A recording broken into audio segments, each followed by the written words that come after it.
Mari belajar politik untuk Indonesia yang lebih baik. Teman-teman, kali ini saya akan bicara mengenai 100 hari pertama pemerintahan Prabowo Subianto. Mengapa ini penting? Karena kita tahu banyak persoalan yang ada di Indonesia, bukan cuma persoalan politik. Janganlah kemudian Presiden Prabowo hanya berfokus kepada persoalan bagaimana membangun koalisi politik yang baik, bagaimana membangun suatu kebijakan-kebijakan ekonomi ke depan yang tentunya hanya mementingkan koalisi politik mereka ketimbang bagaimana kita keluar dari kesulitan-kesulitan ekonomi akibat dari PHK yang terjadi di berbagai industri, bagaimana menurunnya pendapatan kelas menengah di Indonesia, dan juga bagaimana kita dalam 20-30 tahun mendatang bisa keluar dari middle income trap. Mari kita bahas satu persatu ya. Pertama, yang namanya Presiden Prabowo itu harus belajar dari apa yang pernah dilakukan oleh Presiden Amerika Serikat Franklin Delano Roosevelt pada tahun 1933 ketika dia mengubah Amerika yang tadinya menjadi negara yang terdampak dengan depresi besar pada tahun 1929 sampai 1941 menjadi sebuah negara yang benar-benar bangkit ekonominya, bangkit rakyatnya, terselamatkan anak-anak mudanya, dan juga berbagai program-program ekonomi yang boleh dikatakan sangat bermanfaat bagi pembangunan ekonomi Amerika Serikat saat itu. Nah, apa yang dilakukan oleh Presiden Franklin Delano Roosevelt itu dia menyebutnya sebagai New Deal. Jadi dalam 100 hari pertama dia berupaya untuk satu, menyelamatkan anak-anak muda, orang-orang miskin, orang-orang tua yang mengalami kesulitan dalam bidang ekonomi dengan bantuan-bantuan sosial yang boleh dikatakan berguna bagi mereka.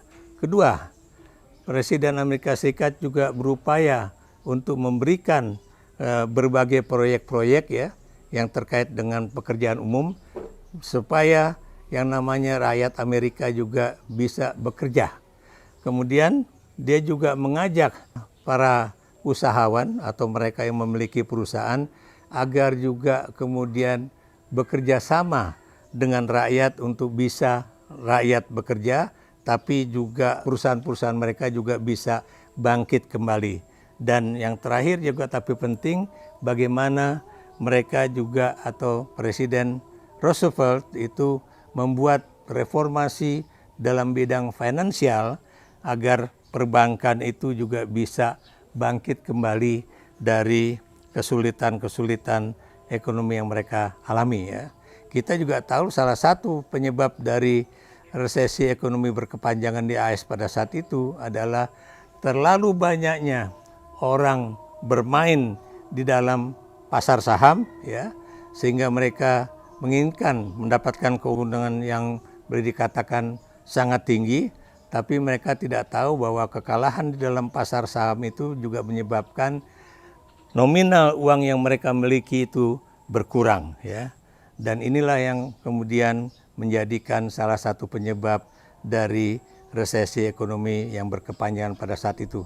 Dan kita juga tahu pada saat itu harga barang-barang di Amerika Serikat itu boleh dikatakan cukup rendah, tapi kemudian menyebabkan juga pendapatan dari para pengusaha itu juga sedikit, sehingga kemudian menyebabkan pula apa yang disebut dengan pengangguran yang boleh dikatakan bertambah di Amerika Serikat. Dan itu yang menyebabkan makanya yang tadi saya katakan depresi ekonomi besar terjadi di Amerika Serikat. Nah, apa yang bisa dipelajari oleh Prabowo dari kasus tersebut Satu, Prabowo menurut saya itu sebaiknya buatlah yang namanya zakon kabinet itu menjadi suatu zakon kabinet yang benar-benar bekerja, yang terdiri atas berbagai ahli, Dan dalam bidang-bidang khusus, saya beri contoh misalnya Menteri Keuangan itu adalah orang yang benar-benar dipercaya. Kemudian Jaksa Agung itu juga adalah orang-orang yang benar-benar dipercaya. Sehingga kemudian tidak ada lagi persoalan-persoalan misalnya tipu menipu di dalam bidang ekonomi. Kemudian juga tidak boleh ada lagi korupsi seperti yang dicanangkan bahwa dia akan mengejar para koruptor sampai ke manapun mereka berlari. Kemudian kita juga lihat bahwa yang namanya kebijakan-kebijakan pemerintah pada 100 hari pertama itu juga harus menjadikan perbankan dan juga para pengusaha itu bisa bekerja dengan baik, dengan tenang. Kenapa demikian? Sebab kalau ada suatu kebijakan dari Bank Indonesia yang boleh dikatakan suatu kebijakan yang mendukung pembangunan ekonomi yang baik, perbankan juga akan mendapatkan suatu kebijakan yang boleh dikatakan stabil. Hal lain juga yang sangat penting ya, biar bagaimanapun yang namanya Prabowo Subianto itu harus bisa mendapatkan gagasan yang baik untuk membuat yang namanya hutang-hutang yang tinggi yang ditinggalkan oleh Presiden Joko Widodo menjadi sesuatu yang tidak memberatkan pemerintahannya baik pada 2025, 2026 ataupun 2027 ketika utang-utang itu sudah jatuh tempo. Bagaimana caranya? Kita tahu ya bahwa bagaimanapun 200 orang terkaya di Indonesia, saya sekali lagi menjelaskan, sudah pasti itu membayar pajak tidak sesuai dengan pajak yang seharusnya mereka bayarkan. Ajaklah mereka untuk berbicara bahwa ini adalah bagian dari gotong royong bagi mereka yang memiliki uang cukup banyak ya, untuk kemudian membantu perekonomian Indonesia khususnya rakyat. Kalau saja pajak dari mereka yang kaya itu bertambah, saya beri contoh, kalau saya tidak salah itu menurut Pak Sudrajat Djiwandono, itu sekarang pendapatan pajak itu dibandingkan dengan pada pemerintahan Orde Baru itu boleh dikatakan lebih kecil. Yang saya maksud itu adalah jika pada pemerintahan Orde Baru di bawah Presiden Soeharto itu pajak yang bisa didapatkan itu adalah 12% dari yang seharusnya bisa diperoleh oleh negara, sekarang itu hanya 10%.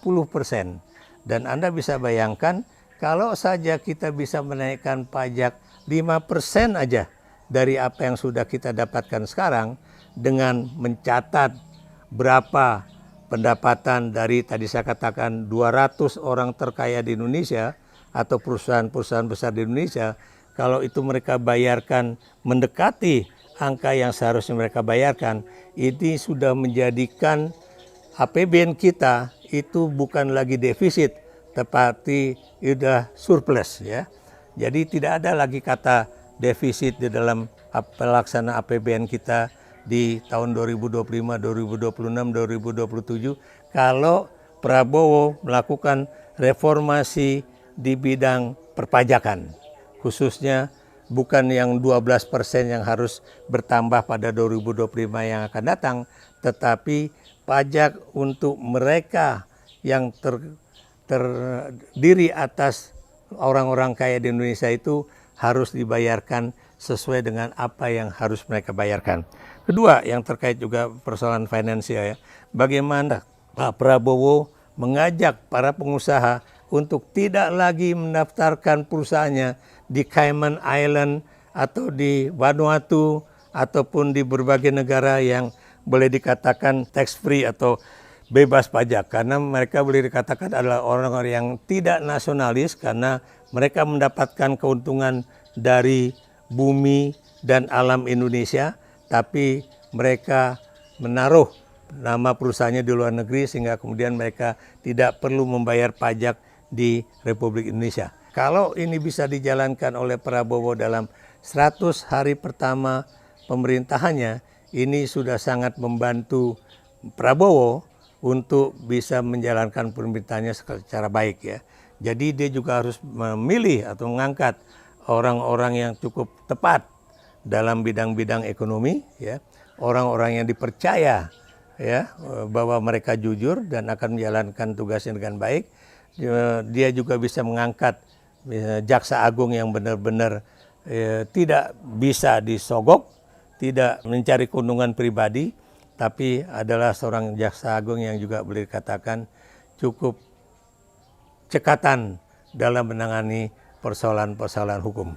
Jadi Presiden Prabowo, jalankanlah program-program Anda seperti memberikan gizi yang baik kepada anak-anak Indonesia, memberikan kesehatan yang baik kepada rakyat Indonesia, memberikan biaya pendidikan juga yang bisa terjangkau oleh orang miskin di Indonesia, tapi pada saat yang sama Anda juga perlu mendapatkan income dalam APBN yang lebih tinggi dibandingkan yang diperoleh oleh presiden pendahulu Anda, agar lagi-lagi yang namanya APBN kita itu benar-benar bisa surplus. Bukan hanya dari pendapatan dalam negeri, bukan hanya dari perdagangan internasional, tapi juga dari pajak yang sangat penting bagi kemajuan negara. Berikan komentar Anda mengenai bagaimana 100 hari pemerintahan Presiden Prabowo ke depan.